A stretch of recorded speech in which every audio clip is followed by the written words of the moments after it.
everyone. Thank you so much for tuning into today's Author Talk series brought to you by the Library Speakers Consortium. The Library Speakers Consortium is a partnership of more than 300 library systems across the United States and Canada with the goal of making author talks more accessible to communities of all sizes. I am Brandon Adler, your host and moderator in conversation with each of the wonderful, best-selling, prize-winning, and acclaimed authors that you will hear from throughout our series. Today, we are so happy to welcome the writer, professor, author, and prominent voice in Black speculative fiction, Tananarive Due, to talk to us about her writing journey and her prolific body of work. How are you? Welcome. I'm fantastic. You said my name beautifully. Oh, good. Just beautifully.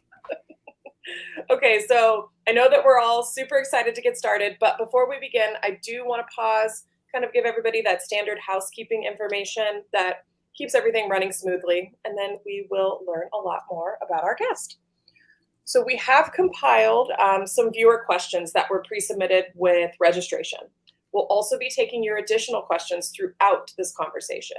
So when you have a direct question for Tananarive, you can click that questions button that's just below the live stream video at any point in time to submit your question. If you are unable to attend the full talk for any reason, you will receive a thank you for attending email in about 24 hours. And in that email, you can find a link to the recording so you can finish up.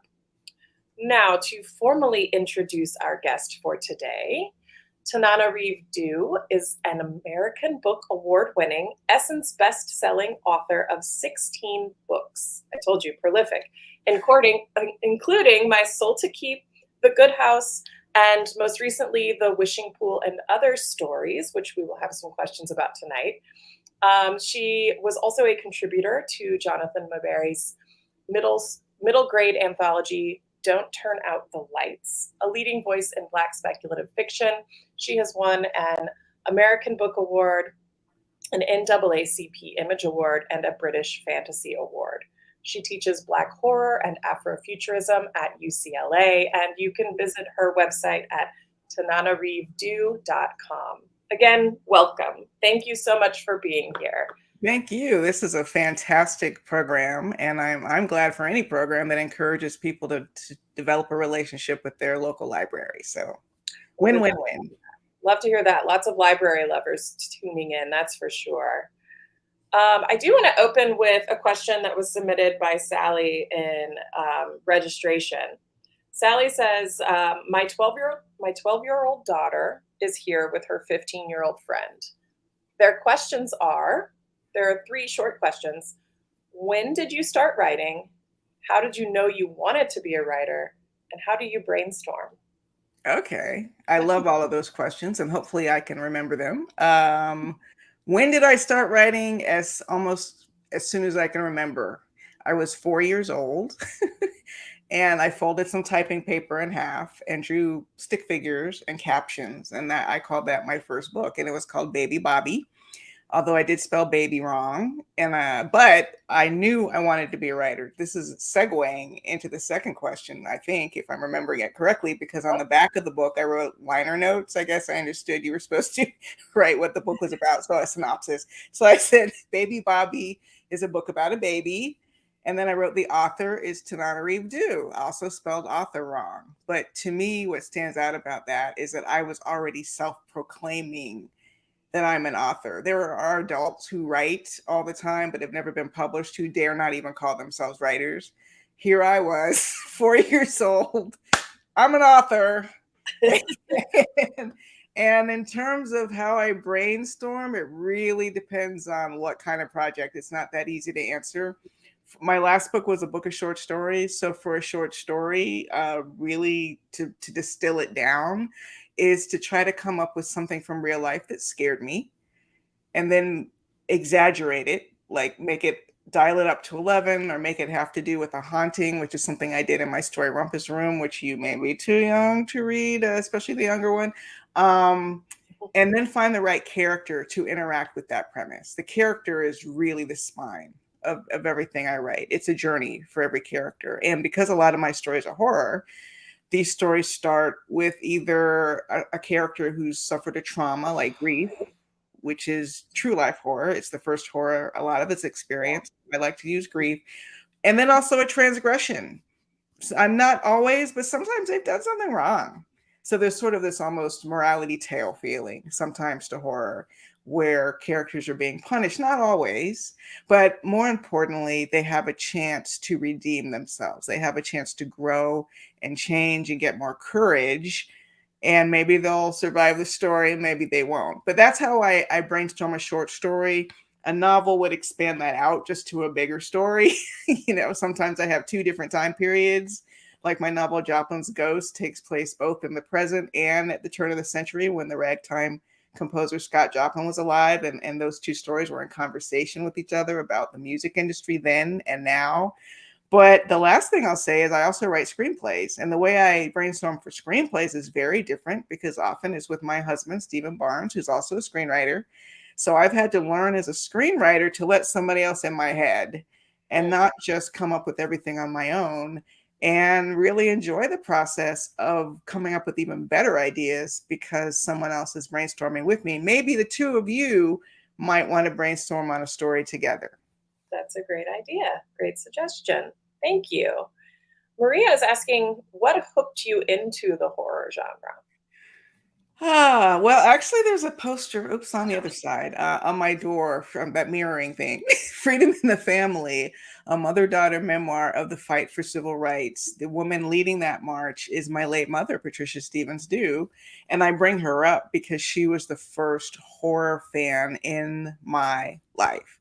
She bought me my first Stephen King novel, which is a rite of passage for almost every horror writer, and mine was The Shining. That was my first Stephen King, and she loved horror movies. I mean, that's probably even a bigger influence than the reading I was doing. She was just always watching horror movies, those old Universal black and white horror movies, The Mummy, The Fly. If it had a V in front of it, she was watching it. And I've come to learn, I think, or understand better about her, that it wasn't despite being a very respected civil rights activist that she loved horror. I think it was because of her experiences as a civil rights activist on peaceful marches where, say, police would throw tear gas in her face, or she would get arrested, or her sister got kicked in the stomach by a police officer. All this during the 1960s, during peaceful protests, just so you could eat at the same lunch counter, ride on the same bus, not having to have a white only section and a colored section. And I think that was just a very scary time for her. And she never was quite able to let it go. Some of that fear for your life, fear I can't see, fear that your country won't uphold its own ideals, and all these things that you sacrifice for will disappear in your own lifetime, which had started to happen by the time she died. And I think horror really helped her with that. Mm-hmm. Coping mechanism. Yeah. So is that kind of why you held on to horror? Just that? Oh, right. That was the question. Yeah. Well, the thing of it is, when you're introduced to horror as a child, I think you have a couple of ways you go. Either you fall into it and you love it too, like a roller coaster ride, or you absolutely want nothing to do with it. Like you've had nightmares about spiders ever since your dad showed you arachnophobia. No, thank you. So not everybody likes to use horror to cope with trauma. But for me, I think the key is, and I think this is getting to the real heart of the question, what appealed to me about horror once I discovered it, especially in the literary form where you get to know the characters a little bit better, a little more deeply, was those opportunities to find your inner courage, those opportunities to realize, oh, the world isn't what I thought. This horrible thing exists and is mad at me, or whatever the premise is. Usually that is the premise. Yeah. I think I boiled it down pretty succinctly, and I have to figure out what to do. And I think that's the most important part. I have to figure out what to do because that's our ongoing challenge as adults as we face the true life horrors, which are grief, which are loss, which are COVID, which are financial insecurity, housing insecurity, whatever our true life horrors are. We go through this process where we're like, oh, this terrible thing exists. It's standing in my way. And I have to figure out what to do to get past it. Not to fold up and give up, which most characters don't do in horror. They're the trip and fall. We all trip and fall. But really the point is to stand up and fight. That's amazing. I feel like I'm going to read horror completely differently now. Well, Having that's what I love about it. And I like to write characters who are teaching me that strength because, I felt kind of sheltered growing up, despite my parents' stories and the things that they've been through. And yeah, we had our little dings and dents, but I was very, very lucky to have an intact family, two beautiful sisters. My parents were there in the home, middle class. So I was always afraid that life would slap me in the face. And I think I started writing horror pretty early to figure out how to cope with adulting, frankly. hmm Well, that was the next question is, did you start out writing horror? Was Baby Bobby a ghost story? No, actually, I wish. Oh, that would be so great. No, baby Bobby was just sitting in his cradle, drinking from his bottle. That's all he was doing the whole story.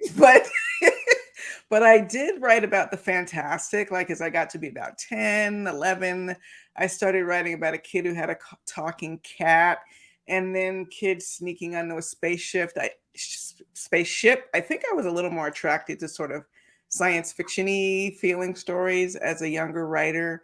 Even though I loved reading horror, I didn't start really writing it until maybe more like junior high, high school.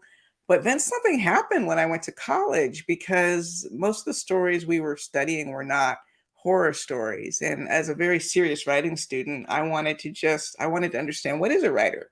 What does a writer do? How does a writer walk in the world? And the stories I was reading did not have any horror and did not have Black protagonists either. So even though I started out as a kid seeing myself in my stories, even with my pigtails, I would draw pictures. By the time I graduated from graduate school, I was writing what I call literary epiphany stories, which are quiet stories that don't have ghosts or monsters for sure, where a character makes a decision about a change to make in their life. And a lot of those stories had white male protagonists, sometimes white women protagonists. I had really lost sight of who I was, both literally, I could not see myself in my own fiction. And I don't mean I was doing it to sell. I would almost respect that more. That would be less frightening. I was doing it completely unconsciously. And it really took a couple things. Anne Rice came to the Miami Book Fair, I believe in 1992. And I was supposed to interview her for the Miami Herald newspaper. And she gave me such an amazing response about what you can do in the world if you write horror, that it literally just changed my life. I mean, within 9 months, I had written my first novel. And hand in hand with that, I'll also credit a woman named Gloria Naylor, who wrote a book called Mama Day. I did not know her and did not interview her, but her book was about a Black protagonist and it had elements of the metaphysical. So it helped me, Anne Rice helped me see the horror piece that was missing in my life. And Gloria Naylor helped me see the Black characters who were missing in my work, and Toni Morrison, so that by the time I wrote The Between, I was doing what I knew I was meant to be doing, and there's been no looking back. That's amazing. That's incredible. Um, Yeah. so we just got a funny question from Tad. Do you ever scare yourself when you're writing your own horror stories? Oh, for sure. That's when you know you're getting it right. I definitely have scared myself writing stories. And for me, that's kind of my North Star. I mean, if I'm not feeling a little bit afraid, then I must be doing something wrong. It's kind of how I look at it. It's tough to do like a jump scare on yourself. Like I can't get that kind of reaction I get from reading or from watching a movie from my own writing. But it's the kind of thing where like long after you've closed the computer or walked away from your notebook and you're still kind of stuck in that moment and in that scene. It's more of a feeling, not like someone's gonna hurt me, but I'm stuck in the feeling that I was writing about. Okay. Do you write? Janine is asking, do you write every day? Kind of what's your writing routine? Janine, I must confess, I do not. When I'm at my best, I write every day. Like I wrote today, I wrote yesterday. I don't think I wrote Monday because I was doing grades. I teach at UCLA and my grades were due, so that definitely was not going to happen. But frankly, depending, I go through phases where I get caught up in like taxes or projects or some whatever, where I don't write. My husband is much, much more disciplined about like not only writing every day, but writing a certain number of pages per day. And I've gotten a lot better about it. What helped me finish my upcoming novel, The Reformatory, during COVID, I'd been working on it for 7 years. So it was about time. I had to put up a chart where every day I had a goal. I think it was just 3 pages. When I'm writing a novel, sometimes it's not a huge goal. I mean, 3 pages isn't a little, but it's not a whole lot for the whole day. So that was my quota, 3 pages a day. And if I didn't do it, I had to say, how many did you write? And those zeros were big. Those zeros really popped when you chart them. So I try to keep that chart in my head now. I don't like a lot of numbers and clutter in my office, but I do try to keep that chart in my head. And my screenwriting program I use tracks how many pages I wrote. That's how I know I wrote 3 pages today on an outline. So I try to write every day, but give yourself a break if you can. I think the most important thing is to have a regular writing practice, and not. Sometimes when we beat ourselves up for not doing what we think we should be doing, it attaches a negative feeling, like you don't feel excited about writing because you're berating yourself all the time. So give yourself a little grace. My husband and I teach a program called Life Writing, where we believe you should only write a minimum of a sentence a day. If you can just do one sentence a day, then that helps keep the pot, simmering at least, so that the next time you go back to your project, you don't have to defrost it, because it's been sitting in the freezer for so long. Yeah, that makes sense. Kashana is asking, how are you able to decompress after writing horror stories? Or is it feeling and ideas that you just carry with you and pour into your future stories? I do decompress on a fairly regular basis. My diet for staying balanced is horror on the one hand and comedy on the other. So, like for instance, I'm watching a horror series now called From, and I just finished watching a comedy series called The Juror, and I highly recommend both, but especially also The Juror if you like comedy. I need to laugh. I want those belly laughs. Yeah. It's not enough just to scare myself, because especially right before bed, I need light. I watch comedies. We watch Dick Van Dyke Show reruns. I want it completely light, and that's how I recharge, by sort of bouncing between the comfort that comes from expressing bad feelings that feel like the bad feelings we have in the world, but are safer than the bad feelings we have in the world, but also then the laughter. That's a great balance. Yeah, keep it. I find myself watching, actually, one of the shows I'm obsessed with right now is called Evil. Oh yeah, I love Evil. It's actually a very good It's horror series. it's really good, and I find myself watching it before bed a lot, and then I'm like, why am I doing this? But No, I turned off a horror movie the other day because it was too close to bedtime. So I am kind of a scaredy cat. I mean, that's part of the secret for me, at least as a horror writer, is I'm a total scaredy cat. I can't even play horror video games. I definitely can't do horror VR games. I've tried many times and it's just too real and too scary. So that's part of the root of why I like horror, is that I like to kind of poke at it and tease myself about how easily I love horror movies though. There's no horror movie I feel like it's too intense for me to see, but games are harder. okay, interesting. Christy's asking, what dynamics, tropes, or types of storytelling do you feel you often return to in your work? Well, people tell me there's a gothic feel to some of my stories that are set in the South in particular, and maybe even The Good House, even though it was set in the Pacific Northwest. Instead of a Southern Gothic, maybe that was a Pacific Northwest Gothic. But this notion of the brooding home and ancestral secrets and the hanging moss on the oak trees and that kind of stuff, I have found myself in more recent years sort of yearning to write kind of small town rural horror, which is interesting. I did not grow up in a rural way. I grew up in the suburbs, and my first couple books were set in the suburbs, right what you know. But after my parents moved back to her hometown, my late mother moved back to her hometown of Quincy, Florida, northern Florida, about 30 minutes from Tallahassee before she died. And it was a 5-acre parcel abutting the woods. And I was endlessly fascinated by this rural setting. And, when when the sun goes down, there are no streetlights. It's like dark, dark, and I never experienced that growing up. So I started setting short stories there. That's where my town of Gracetown came from. And my novel, The Reformatory, is also set in Gracetown. And if there are other aspects that would define my work, Gracetown is a great example. It's a place where magic happens, whether it's ghosts or creatures, possession, all kinds of weird paranormal things happen in Gracetown, just like in my stories. And very often, not always, but very often, having to do with child protagonists. I like to write child protagonists. I find children to be so emotionally adaptable in some ways that adults aren't. And it's not that they wouldn't need therapy, believe me, after living through one of my stories, but it's kind of the way you can hand a 5-year-old an iPhone and they can just figure it out.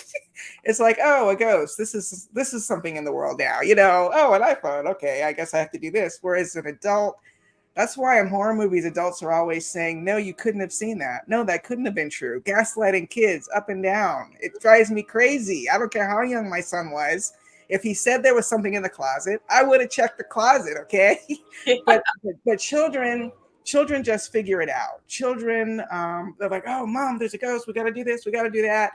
Because they're just encountering the world as it opens up to them. They don't have to unlearn all the things that we adults have to unlearn about what we think a phone is supposed to be. This is a phone.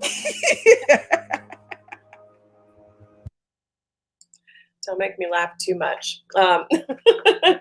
So you mentioned the Gracetown series. So the Wishing Pool and Other Stories, a collection of essays, and you split it up into 4 sections. How did you decide those themes for each part and how you wanted to develop them? Yeah, I apologize if you guys hear any yard noise. There's someone gardening right in front of my window. I almost want to tell my husband to have him go away, but I'll try. Hopefully it won't be long.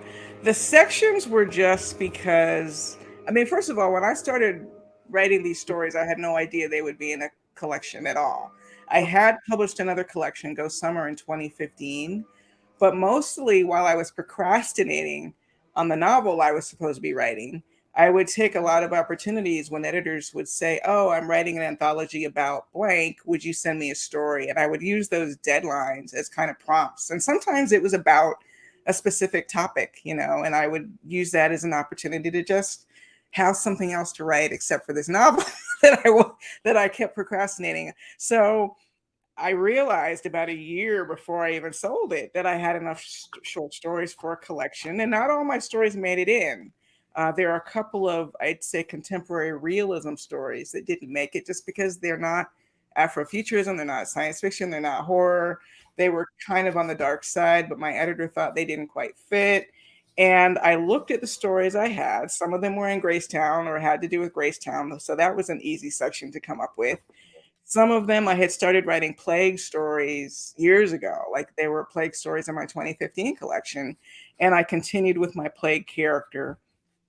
I believe now, do I even know my section? So those would be, the Naima stories. So anything that was about Naima and the plague, she got her own section. She's a returning character, unfortunately for her. And, and my science fiction stories, since the rest of them are mostly horror, I thought I would group the science fiction stories together as a section called Future Shock. And then the other ones, were just kind of weird, quirky stories, including the Wishing Pool. So wishes. That sounded good. Wishes. Some of them are not good wishes or intentional wishes, but you got your wish all right. Yeah. A little reminiscent of the monkey's paw. Yes. In the sense that you don't know what you're asking for. There are some tropes that we return to in horror, and I just like to sort of have my personal stamp on that. Like, this is my, be careful what you wish story. I haven't done many like that. Maybe this is my only be careful what you wish real story. The Wishing Pool but also, we know we shouldn't try to bring the dead back to life. There are all these things that we've seen over and over again and that are going to go very, very badly. But you try to create, and I don't think I have any stories that do that yet, but it's just like, don't investigate the noise. Of course they're going to investigate the noise, but yeah, I try to take the tropes that I love and write stories that are just sort of particular to my experiences, or really frankly what I like to read. That makes sense. Write what you like, what you want to see. That makes complete sense. So I think Exactly. the Gracetown section of stories was my favorite section. Yeah. I think probably because I could so vividly transport myself there. I live in New Orleans. A lot of the things that you were describing, like I'm used to seeing in rural Louisiana as well. Right. Um, Right. and so it felt really real, like I could be there. Um, and that first short story in that section, Last Stop on Route 9, was the perfect kickoff to the section. It had my hair standing up on my arm. Great. But I feel like also, and I'll ask you this later, I feel like there was a bit of an Easter egg in that story with some hints Oh yeah, about the reformatory. about the Reformatory. But I also I read in an interview that you've done that the story was inspired by a real life story. Yeah, I know. This is one of those situations where you take something that scared you in real life and you exaggerate it for sure. Because, again, looking at grief as the entree to a horror story, just as these characters in the story, about a 22-year-old woman and her 12-year-old cousin, I think he is, or nephew. I should know this. But anyway, are lost. They've just left a funeral. They're on their way to a house to gather, and it's in rural Florida. They're completely lost. And that happened to me and my husband when we were trying to find the house to gather after my mother's funeral. And it's one of these narrow, like 2-lane roads, with ditches on either side, that kind of thing you see a lot in Florida. And we finally came across a driveway leading to several houses, which I now realize maybe was a compound. But there was this huge flagpole and a huge Confederate flag waving. And we had not reached the end of the driveway before Steve was like, oh, heck no. And he backed up to leave. So I wanted to take that moment and exaggerate it. Like when you get lost, you stop for directions in a place that just doesn't feel right. And it was really just by coincidence that this book was published at about the time these kinds of stories started to really appear in the news. A young man named Ralph Yarl was shot through a door when he was lost. I mentioned a woman in the story named Renisha McBride who had previously been killed, lost, knocking on a door. So it's something that, especially I think in marginalized communities and Black people in particular, are very fearful of being in strange neighborhoods, which might sound strange to people if you haven't walked in our skin. But if you think of the beginning of the movie Get Out, when Lakeith Stanfield's character is lost in the suburbs and he's kind of nervously talking on the phone, trying to figure out, and sure enough, some bad stuff happens to him while he's lost in the suburbs. And that feeling of being unwelcome, that feeling of being perceived as a threat, that feeling of being targeted is something that I have felt since I was a kid, And so for Last Stop on Route 9 in particular, there's also a little backstory that when I was in college, going through my phase of transitioning to a writer who writes epiphany stories, I did publish a short story called Last Stop on Route 9 that was literally, this is all the story was. A guy is on a road, he sees a gas station. When he pulls up to get the gas, we realize he's sick. And that's the whole story. It's Last Stop on Route 9. Get it? Last stop. So for me, I wanted to reclaim that title. I wanted to reclaim that title as a more mature writer who was writing not what I thought I should be writing, but something that I would feel deeply and something that could help maybe other people understand a deep feeling that I have. And it's really the only story in this collection that I would call outright racism as the monster.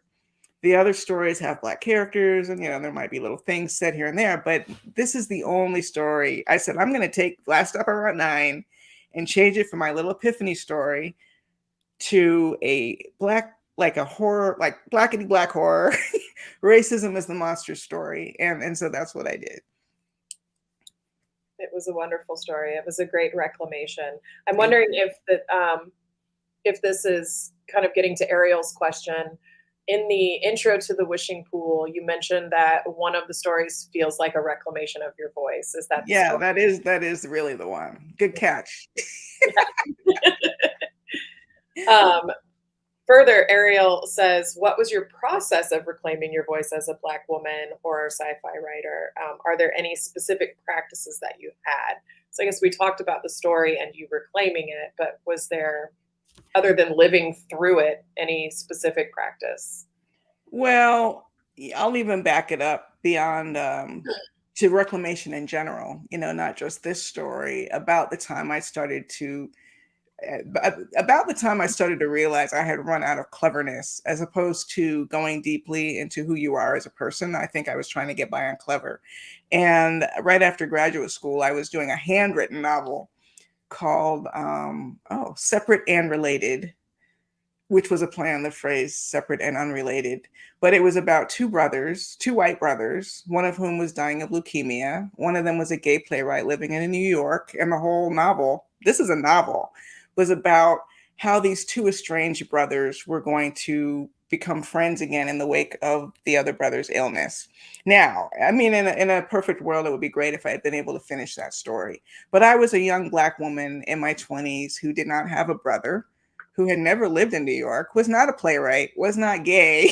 The list went on. I was writing about people who could not be, I mean, they were nothing like me. I think maybe one of them was from Miami. That was like the only, or was living in Miami. But that was the only connection of my personal story. The rest, like I said, was just cleverness, was just imagining what would it be like. I mean, it was like an exercise in writing the other, which I think everybody should absolutely do. You should practice writing the other. But for me as a learning writer, I was so busy writing the other, I wasn't writing myself. So when I ran out of cleverness, like I was writing some of my first professional level scenes where the characters were coming to life, but I just ran out. I just didn't know where else to go with the story. Once I made that realization, once I opened myself up, once I'd read Mama Day, once Anne Rice let me know, yeah, it's okay to write horror in her own way, I just nurtured that part of me and I never looked back. And that was my process: reading more horror by marginalized writers, but also just reading the best literature I could that was about subjects that were of interest to me, whether or not it was genre. And I think in terms of that, it wasn't like I had to, the deprogramming was almost instant after that. Once I realized what I was doing, the deprogramming was instant. And I didn't feel like I was being brave or courageous or taking chances or hurting my chances of sales or any of that stuff. I mean, because I was very lucky. I started publishing right after Terry McMillan and Waiting to Exhale at the time when publishing was looking for Black authors. So I don't have to ask myself what I would have done if I'd been afraid writing Black characters would mean I couldn't sell any books. But that was a reality for a lot of Black commercial writers before Terry McMillan. And I'm just glad that my awakening happened at the same time publishing had its awakening. Yeah. So in this collection of stories, then would you say that maybe that kind of reclamation was the most challenging thing to write in the collection, or do you think it was Oh easy? no, that was great fun. I just threw the kitchen sink, especially last up on Route 9. I threw the kitchen sink into that story. I couldn't have a Confederate flag on a big flagpole because that was too much. Sometimes reality is more bizarre than fiction. So I had to dial that down to a faded Confederate bumper sticker on the back of a truck. But it's still that if you're walking up a walkway and you see even a faded bumper sticker with that Confederate flag, you're going to think twice about stopping at this house if you're most Black people. I threw in dogs because I had some fears of dogs from childhood and also historically, from civil rights events where German shepherds, against their own will, they didn't have any say in it, but they were weaponized against protesters and some very famous photographs. So there's like dogs, Yeah. like every like racist like thing I could think of or thing that would scare me personally, that not even having necessarily to do with race, like a dog, I threw in that story, and that made it just fun to write. And it's also kind of like an exorcism, you know. Every time I can write something that gets to the heart of a moment that really scared me, or is talking about something that really is traumatic, which is getting over childhood trauma. The boy's father and the story was traumatized by growing up in this town, and he passed that trauma on to his son, which is what happens. That's real, and that's something that hurts families every day. So the reclamation always ultimately goes beyond race to just those universal elements that make us all human. But I'm a big believer that in order to get to the universal, you go through the specific. I was trying to go to the quote unquote universal through what felt universal, and that's not it. I'm not that writer. I'm me. I have my fears and my stories, and by going through that tunnel of what my fears are, my experiences are, you get back to universal in a way that makes people feel like they've enlarged their lives somehow. They've learned something new. They've walked in someone else's shoes. That's wonderful. That's it's a really good way of thinking of reclamation, because you're taking your own lived experience and trying to make it, like you just said, universal to everyone. And I think that you do such a wonderful job doing that. Thank you. Yeah, I'm, certainly not a Black woman, but I I still feel seen in your stories in some way. I appreciate that. Well, that's what I would hope for. I would hope that all readers see pieces of themselves in those characters, even if they're children or no matter what color they are, that they're all just confronting the unknown and trying to figure out how to survive. Mhm. Okay, so you mentioned the trauma that the father passes on to the son, and the nephew mentions to his aunt, have his father having spent time in a reformatory in Gracetown. Yes. So is that the same reformatory that as your forthcoming novel, the Reformatory? It is. But as I was doing a reading of that story last up around 9 recently, I realized, well, darn, if his father was in the reformatory in the 1960s and the novel, The Reformatory, takes place in the year 1950, that means that place was open far too long. Like I kind of wish that it had been shut. Now, the one I based it on in real life is the Dozier School for Boys. It's in Marianna, Florida. Okay. And I had a great uncle who died there in 1937, which is where the novel idea came from. I went to meetings at the site. I talked to survivors. I didn't want to try to write a nonfiction book, because I didn't know that much about Robert Stevens. My mom, I don't think, knew about him. She never mentioned him. His own namesake also never mentioned him. So I think it became this traumatic, like, not secret, but something that the family couldn't bring themselves to talk about.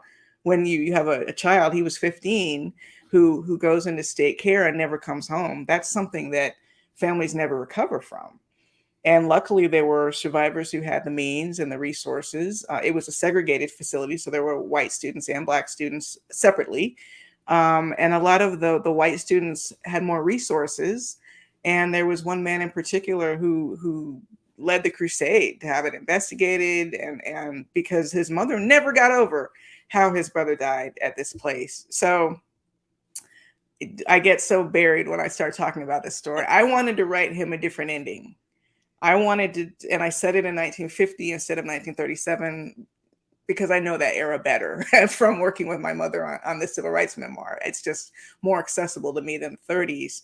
And I wanted to write a story that would be about the past, but also about the present in terms of the unfairness of the criminal justice system and who gets locked up and who doesn't get locked up, and sort of how random it seems that people can spend years and years behind bars for something that 10 years later is illegal and everybody can do it, or whatever it is. Why'd you pull that person over instead of that person? What's the difference when people have resources and they don't have resources?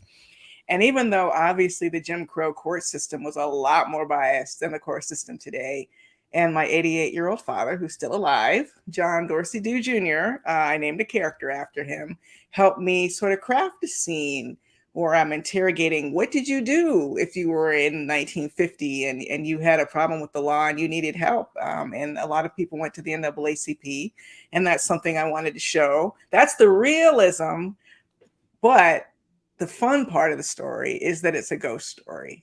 So I swallowed all that research and all that history so that I could try to like give you a more entertaining ghost story on the other side. And that was why it took 7 years. The research was just tough. And I had a son, you know, who was Robert's age. So it was just really hard to put myself in that place. Haunting, probably. Yeah, haunting is right. But I feel like I spent enough time on it that I got it right. And I spent enough time on this question, or this answer rather, that I don't remember what your question was. But it's your fault. You brought up the Reformatory. That's what happens when you bring up a novel that an author spent it was a years lovely sneak peek into your upcoming book, which a lot of people have been asking questions about. So thank you for that. So I got ahead of that. What you asked about was probably just tangentially related. It was still pretty on point. I was just asking if the Reformatory that you mentioned in Your fault. last stop on Route 9 was, you brought it up. That's the one. All right. Should have been closed down though. Should have been closed down, but it just takes long. It takes a long time for the system to work. So I would like to think that the Reformatory in my book was closed by 1970, whereas the one in real life was open until 2011, and that's a big difference. Yeah. Oh. Yeah, that's horrible. Okay, so I want to segue just a little bit. Shakira is asking a question about the Living Blood series. Oh yeah. Shakira says, I loved the Living Blood series so very much. I couldn't stop reading. Thank you. What was your inspiration behind this unique series, and are any of the characters based on real life people or personalities? Great question. I was in my 20s working for the Miami Herald newspaper. So that was Jessica, and she was based kind of on me, although I was not an investigative reporter. I was the opposite of an investigative reporter. I was like working in features, doing a dating column. So I never liked covering news. But yeah, I took a woman who was young and was naive in life, like I felt. And the thing that really inspired me, I didn't know it would be a series. Let me start with that. I really just thought I was writing a standalone novel about a woman who discovers that she's married to a 500-year-old immortal. It's a little bit of a spoiler, but not a huge spoiler, even though it does sound huge. That was the whole thing that intrigued me. And the reason I wanted to write it was a couple reasons. I was single during that time, and because of really my own issues, I'll say now, but at the time it felt like I was just meeting men who were nothing like I thought they were. Like I had sort of built people up, an image I had of them, maybe not paying attention to red flags. I had these rose-colored glasses on all the time. And then when I would see who they were, it felt like they were trying to deceive me. And it wasn't that. It was just I wasn't allowing myself to see it. So I wanted to take that idea of you're in a relationship with someone, you're wearing rose-colored glasses, they're presenting someone to you that's kind of a mask over who they really are. And even though she's a reporter, she's not seeing it. That he never gets sick. He never ages. You don't find that strange. Or if he cuts himself, like there are these little things where if she really thought about it, she would see it. But so I wanted to tell that story, like that feeling of like, what if you were married to a virtual stranger? Someone who's only told you a very small piece of who he really is. And he has this long life that he felt he couldn't share with you. And the other side of the story, and I think this does permeate the whole series, not just the first book, is what would it be like if you were immortal? Not like what we dream it would be like, not what we long for it to be like, but what would it be like to literally lose everyone you love, not just the way we do in our 80 or 90-year-old lifespan, but over and over and over for hundreds of years? How would you safeguard your psyche, your emotions? What rules would you have if you, to not be discovered? And why are you immortal? So that's where the blood came from. And I chose Christianity because that was something I thought everyone could understand. Even if you're not a practicing Christian, you could sort of wrap your mind around the idea. Oh, okay, so Christ's blood, and if you have that, that will make you immortal.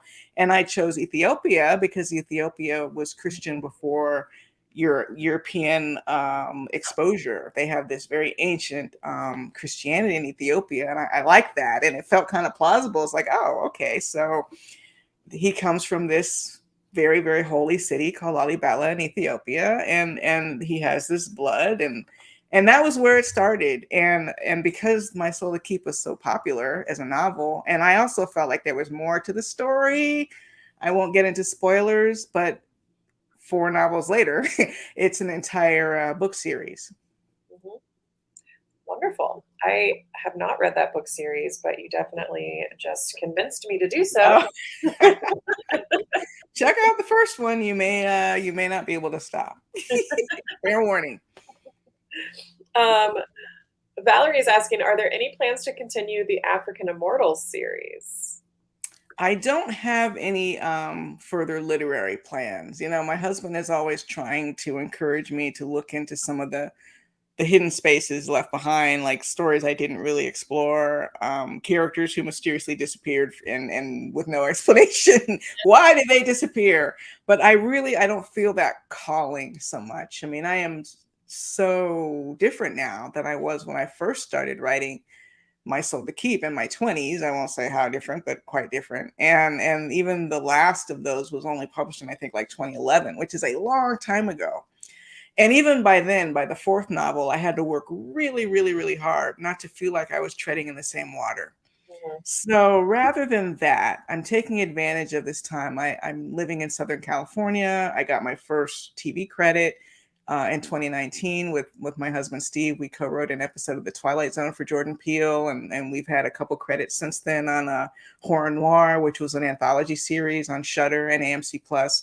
So I'm really working to transition into screenwriting, even though we're on strike right now. But I mean, is it a secret? I don't know. Let's just say that there's a world in which perhaps My Soul to Keep is in television development, and I'll put it at that, and the Reformatory is also in television development, which is not a secret because that's been announced on the actual website. So I'm really trying to take advantage of this period, much like in publishing. When I started publishing, right after Terry McMillan, no one would have been even thinking about a Black horror novel if she hadn't come along and shown publishing that Black readers were very, very supportive of commercial Black fiction.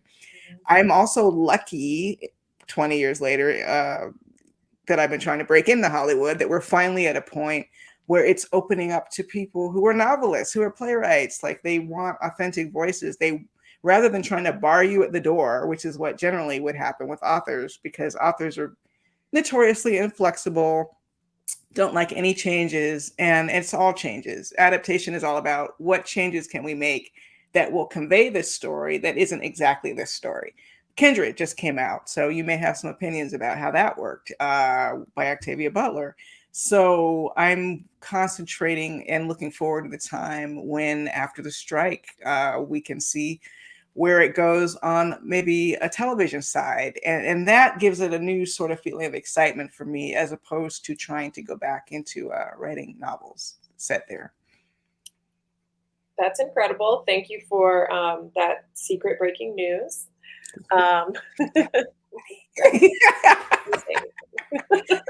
It'll stay between us. It's just you and I. Yeah, that's it.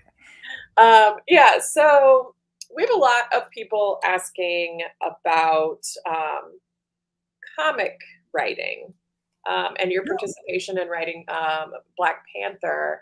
So Elon is saying, did you approach writing comic series differently than your fiction novels? And how did that process differ?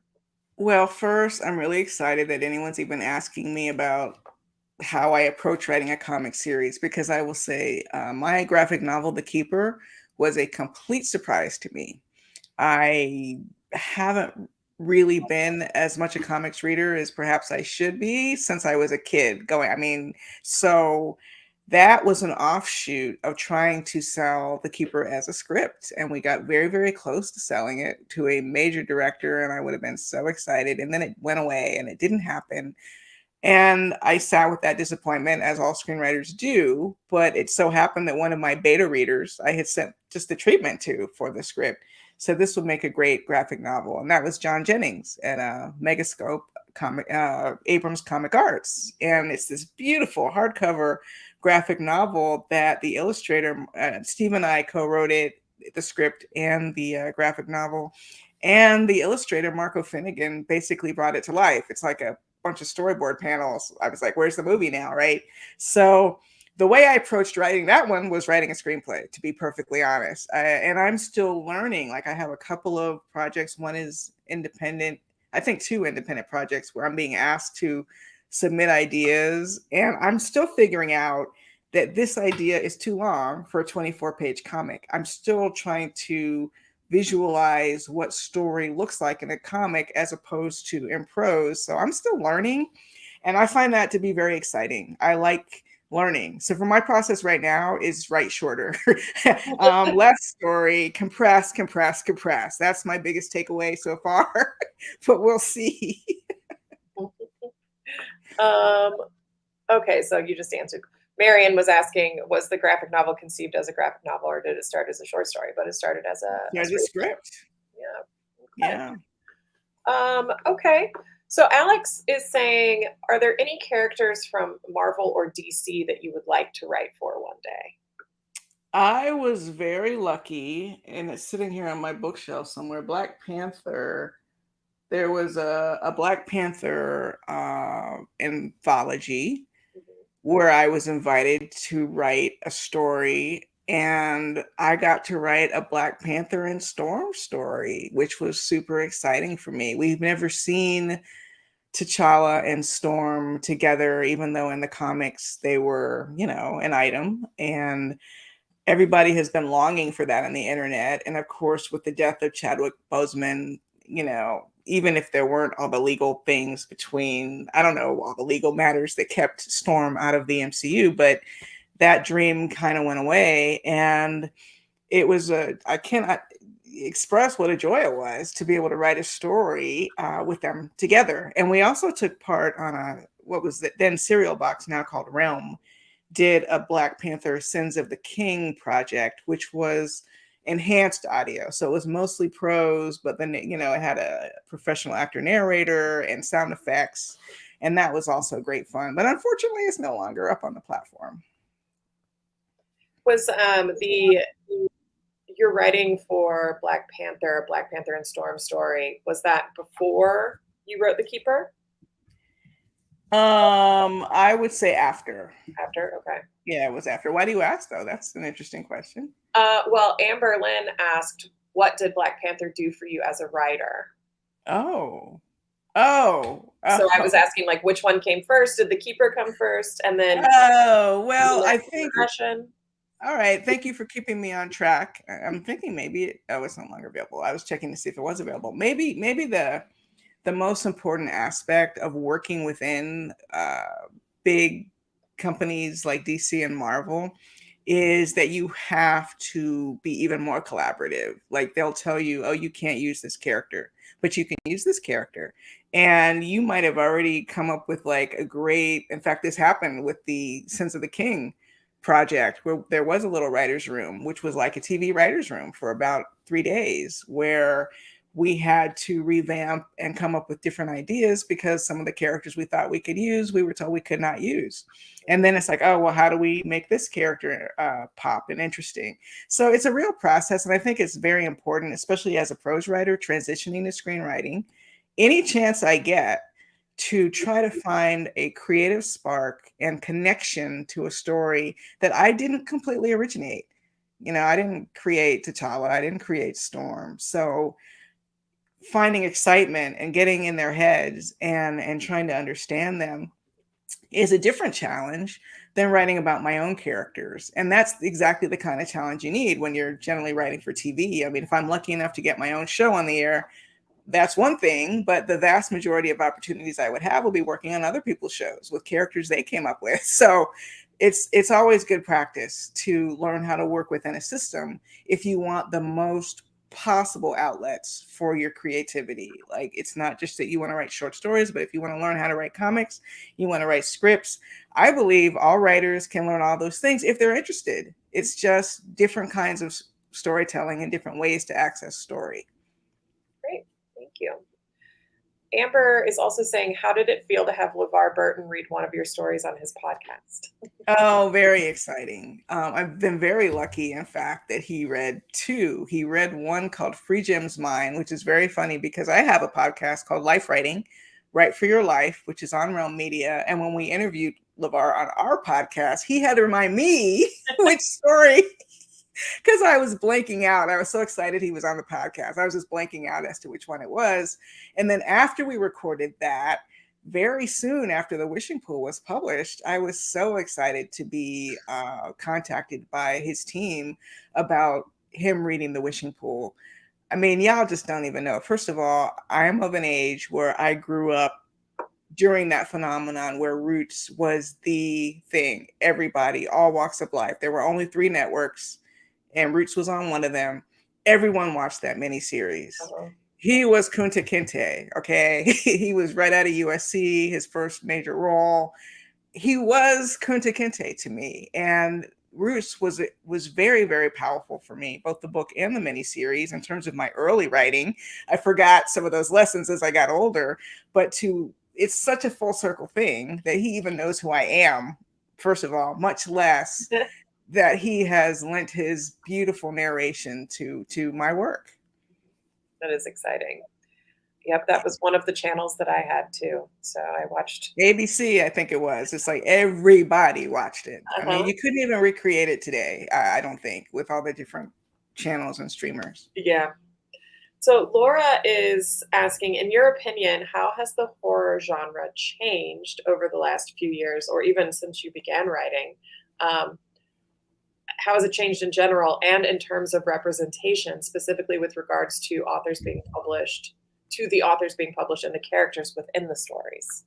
That is a great question. And I think there have been a lot of great and positive changes in horror in recent years. Some of them, I'll deal with the representation part first. You see the picture of Jordan Peele behind me on the wall. Hugely, hugely transformative in terms of not just Black horror filmmakers, but all marginalized horror filmmakers have found the door wider open ever since the success of Get Out. Mm-hmm. You know, and the power of Get Out. So kudos to him on the film side. And I think on the literary side, yes, there is more openness. You see a lot more horror editors, for example, reaching out to marginalized writers. I just wrote a blurb for an Indigenous horror anthology, which is really good. And there are Black horror anthologies and just all kinds of anthologies where I think the biggest difference is that some of the stigma around horror is starting to fade away. When I was a student, one of the reasons I didn't write horror was because I didn't think I would be respected writing horror. And I was getting that message subconsciously from instructors. And, you know, Stephen King has now gotten a National Medal of Arts. And that question of whether his work will be read 50 years after his death, I think has been answered. So we get that there's a powerful, lasting impact that horror writers can have. And as a result, all kinds of writers from all kinds of backgrounds, whether they're more almost poets or whether they're like straight commercial writers or whatever it is they are, feel like they can add something to the horror genre, which is giving us this great variety of stories that I feel is unprecedented. Mm-hmm. Right. So I know you've mentioned a couple of people throughout our discussion, but one of the questions that I like to ask everybody to close is, who are your inspirations, your horror inspirations? Which authors do you love? So we can all run out and check them out at our local library. I'm going to try to leave out some of the usual suspects because like you said, I've mentioned some names and you can guess very well who some of those names will be. But for people who are just really, really eager now that you've listened to me, you want to expand, like, who should I be reading? Let me prop up a couple new ones. Johnny Compton wrote a book called The Spite House.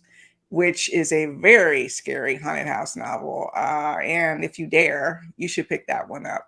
There's a book called Jackal. And now I'm forgetting the author's name because she's brand new too. Aaron E. Adams did Jackal. So those are two newcomers. I would also recommend a free novelette you can find online from Tor.com called The Devil in America by a writer named Kai Ashanti Wilson. Very scary.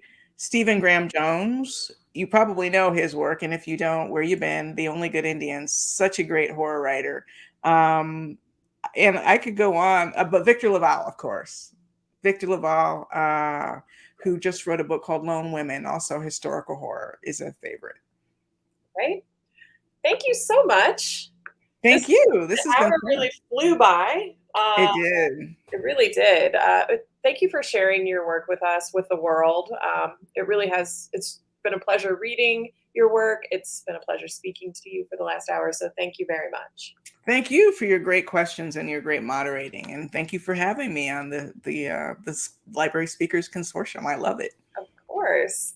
With that, I also want to extend a huge thank you to our viewers for tuning in to support our author talks.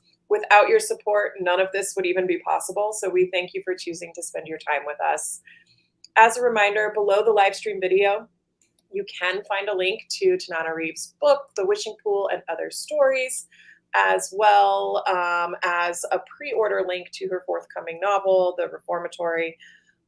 We look forward to seeing you all on July 15th when we chat with New York Times bestselling author and comic book writer Charles Soule about his newest title, The Endless Vessel.